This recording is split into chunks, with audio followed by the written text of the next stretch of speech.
মনে করে মরি, আমার খাবার দিব করো আমাকে, আমার গাও নাই, খাই নাই, না খাই হয়েছে, আমার বেড়া বুটো নাই, স্বামী নাই, পোড়া নাই, মেয়ে নাই, আমার টানবো করা আর পেরা সাহায্য করেন। আমি চলা খাই না, আটা পাই না, কোথায় দেব, থাকার লাগে না, সারা বিজয় থাকে।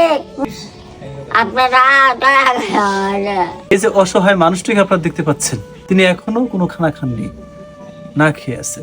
বহুদিন আগে এই অসহায় বৃদ্ধার স্বামী মারা যান, তার ছেলে নেই, তার একটি মেয়ে আছে, তারাও এই অসহায় বৃদ্ধার খোঁজ খবর নেন না। এবং এই অসহায় বৃদ্ধা যে এখন চিকিৎসা হবেন, খানা খাবেন, থাকবেন কোথায়, তার একটি ঘর পর্যন্ত নেই। তো আমি চাচ্ছি যে একটি মানুষ যদি এই অসহায় মানুষটির পাশে দাঁড়ান, হয়তো আপনার একটু টাকা পেলে এই অসহায় মানুষটা চিকিৎসা লাভ করবে, চিকিৎসা নেবে, তিনি প্রচন্ড অসুস্থ।